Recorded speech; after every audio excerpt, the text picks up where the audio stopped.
This channel does not promote any violent, harmful, or illegal activities. All content provided by this channel is meant for an educational purpose only. Cancer Healer Center, a new beginning.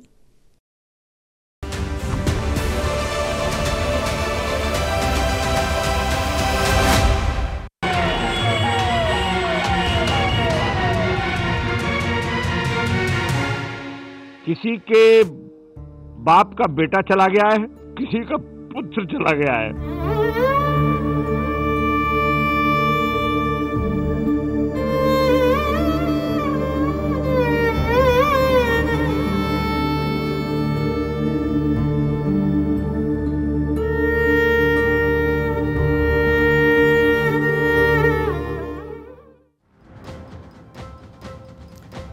आज গোটা দেশের নজর বাজেটের দিকে, আর সরস্বতী পুজোর মুখে মধ্যবিত্তের লক্ষ্মী লাভ।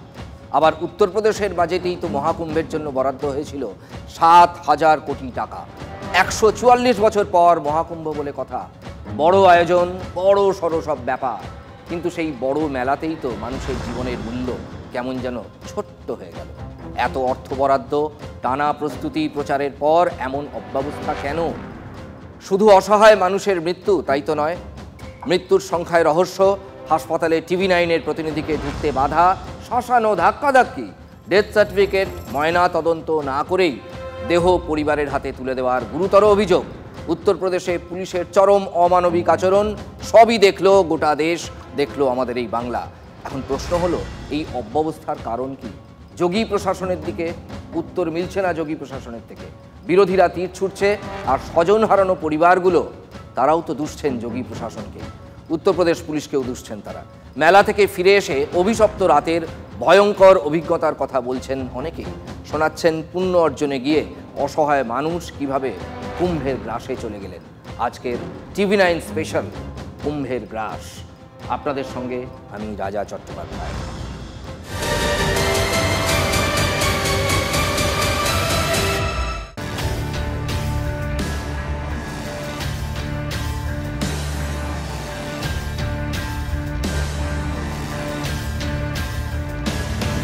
আমি জামাবু, আমার একটা বন্ধু, তিনজনে দাঁড়িয়েছিলাম, এক ব্যাগ ভিড় দিয়েছে, জামাবুকে দেবে টেবে একাকার করে দিল, আমাকে ভাব দিয়ে দিল, ধাক্কা লাগাই দিয়েছে পিছন দিকে, ওরা ওখানে আমরা পিছলে পড়ে গেল। কেউ চোখের সামনে মৃত্যু দেখেছেন, আর সেই মুহূর্তের কথা মনে পড়লে শিউরে উঠছেন। ভিড়ের সুনামির মধ্যে থেকে টেনে তোলা দূরের কথা, অশক্ত শরীর মারিয়ে দিয়ে গেল কত লোক, তার শেষ নেই।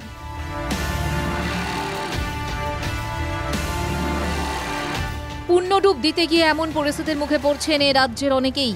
একের পর এক বাঙালির মৃত্যু, নিখোঁজ বহু। তালিকায় জুড়ছে নতুন নতুন নাম। এবার কুম্ভ মেলায় গিয়ে আর ফিরলেন না। গল্ফ গ্রিনের বাসন্তী পোদ্দার, পশ্চিম মেদিনীপুরের শালবনির উর্মিলা ভূঁইয়া, মালদার বৈষ্ণবনগরের অমিয় সাহা, পশ্চিম বর্ধমানের জামুরিয়ার বিনোদ রুইদাস এবং বীরভূমের রামপুরহাটের গায়ত্রী দে। স্বজন হারানোর পাশাপাশি যন্ত্রণা আরও বাড়িয়েছে বেশ কিছু ঘটনা। স্বজন হারা পরিবারগুলোর অভিযোগ, যাদের মৃতদেহ এখনো পর্যন্ত বাংলায় ফিরেছে তাদের কারো ময়নাতদন্ত হয়নি, দেওয়া হয়নি ডেথ সার্টিফিকেটও।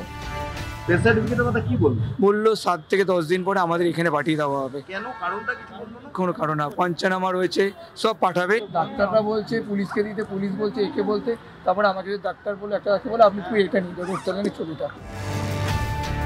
অভিযোগ শুধুমাত্র মৃতদেহ হস্তান্তরের এই নথি ছাড়া আর কিছুই দেওয়া হয়নি। গল্ফগ্রিনে নিহত বাসন্তী পোদ্দারের ছেলের দেওয়া নথিতে রয়েছে প্রয়াগরাজের মতিলাল নেহেরু মেডিকেল কলেজের অ্যানাটমি বিভাগের ছাপ। ফর্মে লিখতে হয়েছে মৃতের পরিজনের নাম ও ঠিকানা। মৃতদেহ যে পরিবারকে ফেরানো হয়েছে সেই ডিক্লারেশনের নিচে সই বাসন্তী পোদ্দারের ছেলের। শুধু বাসন্তী পোদ্দার নয়, ডেথ সার্টিফিকেট এবং ময়না তদন্ত না হওয়া নিয়ে অভিযোগ দিকে দিকে। কাগজপত্র কিচ্ছু দেয়নি ওখানে, ওখানে কোনো ব্যবস্থা নেই, কি দিবে কাগজপত্র? ওখানে হাসপাতাল থেকে কোনো কাগজ দেয়নি, কোনো কাগজ পৌঁছাতে যাইয়ে ले जाइए बॉडी ले जाइए পোস্টমর্টম কিছু আমার কাগজ কিছু যায়নি পোস্টমর্টম হয়নি না আমার কিছু কইছে হ্যাঁ বললাম আমি পোস্টমর্টম বলছে কিছু হবে না বলছে তোমার কি কারো পোস্টমর্টম না না কিছু যায়নি কিছু না ওনার একটা কাগজ দিয়েছেন এবারে বলেছে এখানে দেখালে ওটাই করবেন মানে ওখানে ময়নাতদন্ত বা ডেথ সার্টিফিকেট না ওখানে এসব কিছু করে না যাদের পদপিষ্ট হয়ে মৃত্যু হয়েছে তাদের দেহ ফিরছে, কিন্তু এ রাজ্যের অনেক পুণ্যার্থী এমনও আছেন যারা প্রয়াগরাজে কুম্ভ স্নান করতে গিয়ে দুর্ঘটনার পর থেকে না বাড়ি ফিরেছেন না তাদের খবর মিলেছে। একটার পর একটা দিন কাটছে, আসছে না কোনো খবর। পরিজনদের মাথায় তাই চিন্তার ভিড়। ফেরার কথা ছিল বৃহস্পতিবারে, আজকে তো শনিবার, এখনো তো কোনো খোঁজ খবর নেই। সুইচ তো সারাক্ষণ বন্ধ, এখান থেকে কন্ট্যাক্ট করবো সে রাস্তাও তো বন্ধ করে রাখছে। मुझे हमारा पूजा सब मैंने पूछी हमारे स्वामी के तुम रहने दा हमारे स्वामी के तुम रहने दा। মহাকুম্ভে গিয়ে মহা বিপর্যয়। ভয়ঙ্কর পরিস্থিতির সময় স্বামীর কাছ থেকে হারিয়ে যান জলপাইগুড়ির এই মহিলা। তারপর দুদিন পেটে দানাটুকু পড়েনি। অভিযোগ পুলিশের কাছে গিয়েও কোনো লাভ হয়নি।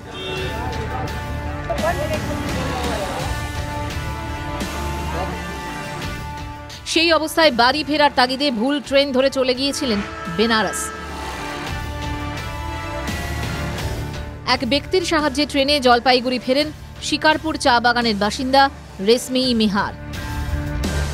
লাগাইতেছে পিছন দিকে ওরা, তখন আমরা পিছলে পড়ে গেল। পড়ি নেই, খালি আমি হাতটা ছুটে গিয়ে ওদের গায়ে থেকে হাতটা ছুটে গেছি। আমি পিছন দিকে তোমার কাকুর জ্যাকেটটা ধরছি, ওইটা ছুটে গেছে, আবার ওইখানে ছুটে গেছি। উত্তরপ্রদেশের প্রয়াগরাজে একের পর এক বাঙালি পুণ্যার্থীর অস্বাভাবিক মৃত্যু, অথচ ময়নাতদন্ত না করে ডেথ সার্টিফিকেট না দিয়ে মৃতদেহ ফিরিয়ে নিয়ে যেতে কার্যত বাধ্য করা হয়েছে পরিবারের সদস্যদের। অভিযোগ তেমনই। প্রশ্ন উঠছে, অস্বাভাবিক মৃত্যু হলেও ময়নাতদন্ত না করে ডেথ সার্টিফিকেট ছাড়া কেন মৃতদেহ হস্তান্তর করে দিল যোগী আদিত্যনাথের প্রশাসন? কি লুকোনোর ছক?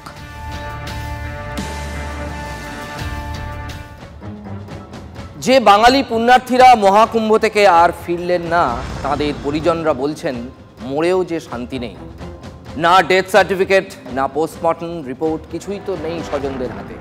আর প্রথম থেকেই যে প্রশ্নটা ছিল, একটিমাত্র জায়গাতেই কি পদপিষ্ট হওয়ার ঘটনা ঘটেছিল না একাধিক, সেই বিতর্ক আরও উস্কে দিয়েছেন উত্তরপ্রদেশ পর্যটনের অ্যাম্বাসাডার, যিনি একজন সোশ্যাল ইনফ্লুয়েন্সার।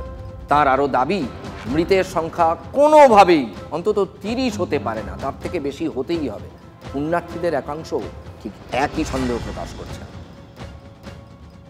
ये बहुत सैड है कि हम सब लोग ये कह रहे हैं कि दूसरी भगदड़ हुई ही नहीं। মৌনী অমাবস্যায় মহাকুম্ভে ভিড়ের সুনামি, পদপিষ্ট হয়ে মৃত্যু মিছিল। ভাইরাল হওয়া ভিডিওতে দেখা যাচ্ছে পড়ে যাওয়া পুণ্যার্থীদের উপর মারিয়ে চলে যাচ্ছে ভিড়ের স্রোত। যন্ত্রণায় কাতরাতে কাতরাতে একের পর এক পুণ্যার্থীর বেঘোরে চলে যাচ্ছে প্রাণ। আর এই প্রেক্ষাপটে উত্তরপ্রদেশ সরকারের পর্যটন বিভাগের অ্যাম্বাসাডার তানিয়া মিত্তলের মন্তব্যে বিতর্কের জল আরও ঘুলিয়ে উঠল। এরপরই নানা মহলে প্রশ্ন উঠেছে, এক না একাধিক, মানে মহাকুম্ভের ঠিক কত জায়গায় পদপিষ্টের ঘটনা ঘটেছে? যোগী সরকারের পর্যটন বিভাগের প্রমোটারই তো দাবি করছেন শুধু সঙ্গম ঘাটের পথে নয়, পদপিষ্টের ঘটনা ঘটেছে অন্যত্র। যে এলাকায় তানিয়া দায়িত্বে ছিলেন সেখানে তো মানুষের হাহাকার কান্নার রোল। তানিয়ার কথায় বয়স্করা একটু সাহায্যের জন্য চিৎকার করছিলেন, আর শিশুদের অবস্থা ছিল আরও খারাপ। সব মিলিয়ে ভয়ঙ্কর হারহীন পরিস্থিতি। मैंने अपनी आंखों से नहीं देखा, मेरे हाथ में लोगों ने दम तोड़ा है। लोगों को ये कहना कि मतलब ये बहुत सैड है कि हम सब लोग ये कह रहे हैं कि दूसरी भगदड़ हुई ही नहीं। जब मैं खुद वहाँ थी, मैंने अपने सोशल मीडिया पे वीडियो भी डाले हैं कि किस तरीके से मैंने रेस्क्यू किया सब लोगों को। যোগী প্রশাসনের তথ্য অনুযায়ী মৌনী অমাবস্যার সময় অর্থাৎ মঙ্গলবার মাঝরাতের পর পদপিষ্টের ঘটনা ঘটে। তাৎপর্যপূর্ণ বিষয় হলো, ঘটনার পর থেকে দীর্ঘ সময় মৃতের সংখ্যা এবং আহতের সংখ্যা নিয়ে একটি শব্দও উচ্চারণ করেনি উত্তরপ্রদেশ প্রশাসন। শুধু তাই নয়, পদপিষ্টের ঘটনা ঠিক কোথায় হয়েছিল তা নিয়ে স্পষ্ট কিচ্ছু জানানো হয়নি। পুণ্যস্নানে যাওয়া পুণ্যার্থীদের একটা অংশের দাবি, পদপিষ্টের ঘটনায় একাধিক জায়গায় ঘটেছে এবং সেই মৃতদেহ লোপাট করে দেওয়া হয়েছে। बॉडी को कचरा में छुपा के रखा था, हम आँख से देखे हैं। बॉडी को कचरा में छुपा के रखा था। चलिए दिखा देंगे। दबाव में खूब दबाव पड़ा है, तो ये बच्चा बचावा खिलौने इनका तो यहीं से छूट गए। आश्रम से भवदर उठा और उसी में आदमी को कुचल के आदमी सब हम आँख से देखे भी गया। प्रशासन नहीं भगा दिया, नहीं दिया, बॉडी नहीं देखने दिया। কুম্ভ মেলায় পদপিষ্ট হওয়ার ঘটনার পরের দিন সন্ধ্যায় উত্তরপ্রদেশ পুলিশ দাবি করে বিপর্যয়ে প্রাণ হারিয়েছেন ৩০ জন, হাসপাতালে চিকিৎসাধীন আরও ৯০। অনেকেই মনে করিয়ে দিচ্ছেন পুলিশের পরিসংখ্যান দেওয়ার আগে মুখ্যমন্ত্রী যোগী আদিত্যনাথ কিংবা তার প্রশাসনের কেউ নন। সর্বপ্রথম প্রধানমন্ত্রী পুণ্যার্থীদের মৃত্যু সংবাদ নিশ্চিত করে পরিজনদের সমবেদনা জানান। তারও অনেক পরে পরিসংখ্যান দেন কুম্ভে নিরাপত্তার দায়িত্বপ্রাপ্ত পুলিশ আধিকারিক। আর যোগী সরকারের দায়িত্বপ্রাপ্ত পর্যটন প্রমোটারের দাবি মৃতের সংখ্যা অন্তত ৪০। कम से कम वहाँ पे 30-40 लोग तो मरे ही थे, कम से कम। हल्दीराम के अंदर ही हमारे पैरों में थी लाशें 3-4। हमें डर लग रहा था वो जो स्टोर वाले बच्चे हैं उन्हें नहीं पता लग जाए, वो घबरा जाएंगे। आज अपने बच्चे छोड़ के चले गए, उन्हें पता था कि ये हैं तो ये बच्चे को संभाल लेंगी। यहाँ पर 30-40 आधार कार्ड मिलेंगे आपको। পদপিষ্টের ঘটনায় অনেক পর যোগী সরকার দাবি করেছিল ৫ থেকে ৭ মিনিটে দুর্ঘটনাস্থলে পৌঁছে যায় অ্যাম্বুলেন্স, শুরু হয়ে যায় উদ্ধার কাজ। কিন্তু অনেকেরই প্রশ্ন, এই ডিজিটাল যুগে মৃতের সংখ্যা জানাতে কেন রাত পেরিয়ে দিন হয়ে সন্ধে হয়ে গেল? আর পদপিষ্টের ঘটনা শুধু কি সঙ্গম ঘাটে না অন্যত্রও ঘটে, যা এখনো স্পষ্ট হলো না।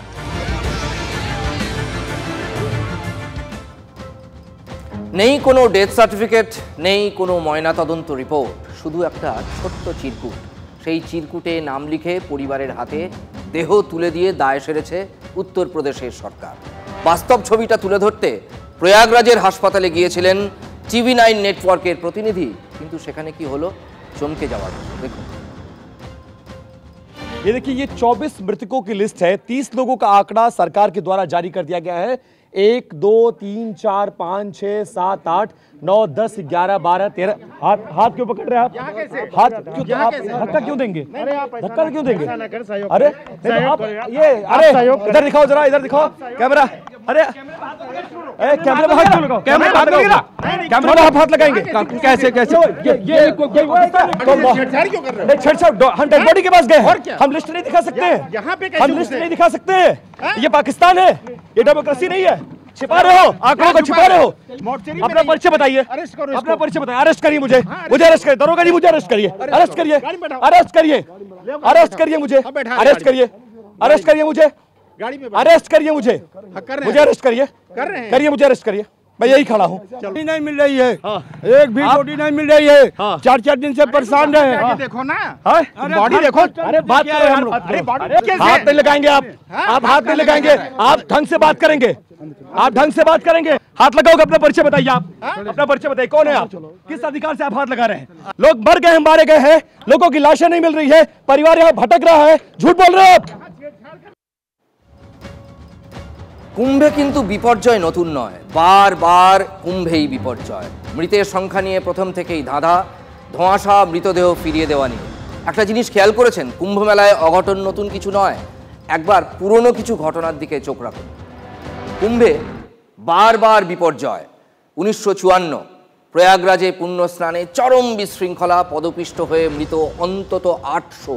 সংখ্যাটা ভাবুন, 800। 1954 সাল। 1986 হরিদ্বারে কুম্ভ মেলায় পুণ্যার্থীদের ধাক্কাধাক্কি, মৃত 200।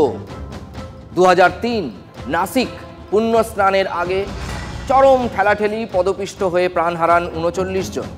2013 খুব বেশি দিন আগের কথা নয়, তৎকালীন এলাহাবাদ স্টেশনে, তখন এই স্টেশনের নাম ছিল এলাহাবাদ, এখন যেটা হয়েছে প্রয়াগরাজ, এলাহাবাদ স্টেশনে ফুটব্রিজ ভেঙে মৃত 42, জখম 45। 2025 যা সর্বশেষ হলো, জানি এত চর্চা, এত সমালোচনা, মৌনী অমাবস্যার রাতে পদপিষ্ট হয়ে মৃত 30, আহত অন্তত 60। মহাকুম্ভে বিরোধীদের তোপের মুখে পড়া পদ্ম শিবির পাল্টা জবাব দিতে গিয়ে বারবার 1954 কিংবা 1986 কিংবা 2013 কথা টেনে আনবে, সেটাই স্বাভাবিক, সেটাই প্রত্যাশিত। অথচ ময়নাতদন্ত না করে, ডেথ সার্টিফিকেট না দিয়ে মৃতদেহ ফিরিয়ে নিয়ে যেতে কার্যত বাধ্য করা হয়েছে এই শোকার্ত পরিবারগুলোকে। আইনজীবী মহলের ব্যাখ্যা, এ ধরনের পদক্ষেপ একেবারেই বেআইনি। উত্তরপ্রদেশের সরকার যদি প্রপার প্রসিজিওর ফলো করে ক্রিমিনাল কেস রুজু করে ডেড বডি যদি হ্যান্ড ওভার না করে আফটার পোস্টমর্টম, তাহলে এই ভিকটিম কম্পেনসেশনের কনসেপ্টটা থাকছে না। এটা হতে পারে যে কম্পেনসেশন যাতে না দিতে হয়, কম্পেনসেশন যাতে কোনো হিসেব না রাখতে হয়, তার জন্য করা। যদি আনন্যাচারাল ডেথ হয়, যে কোনো জায়গাতেই হয়, নিয়ম হলো তার পোস্টমর্টম করতে হবে। কিন্তু আপনি তো জানতে পারছেন না সেই ভদ্রলোক বা ভদ্রমহিলা কীভাবে মারা গেলেন, তাই জন্য পোস্টমর্টমটা ম্যান্ডেটারি। এবং এটা অবাক হচ্ছে যে কী করে একটা অন্য রাজ্যে মারা গেল উইদাউট পোস্টমর্টম ছাড়া পরিবারের হাতে দেহ দিয়ে দিচ্ছে কী করে, এবং এটা তো বেআইনি।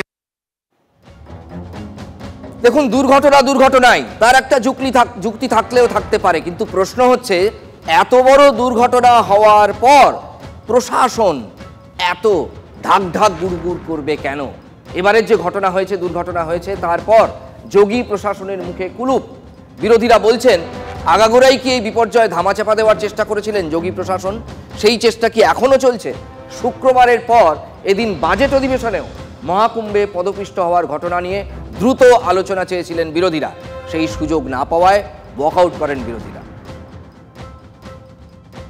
जिन लोगों की जान गई है भगदड़ में, सरकार संख्या छिपा रही है, और सरकार इसलिए संख्या छिपा रही है क्योंकि उन्हें मुआवजा न देना पड़े। ঘটনাটা অত্যন্ত দুঃখজনক।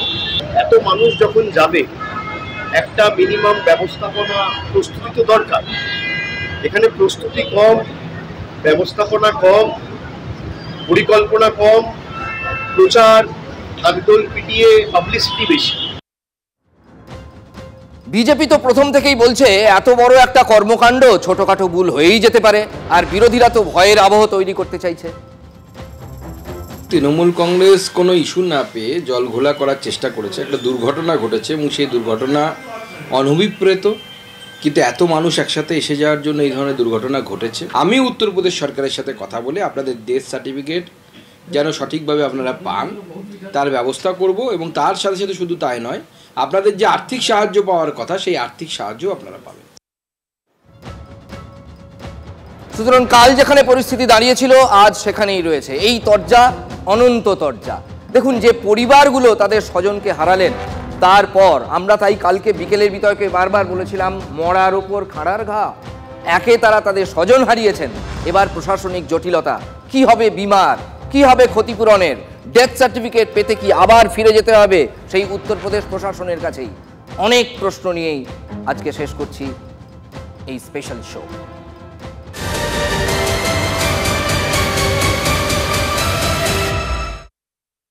Cancer Healer Center, a new beginning.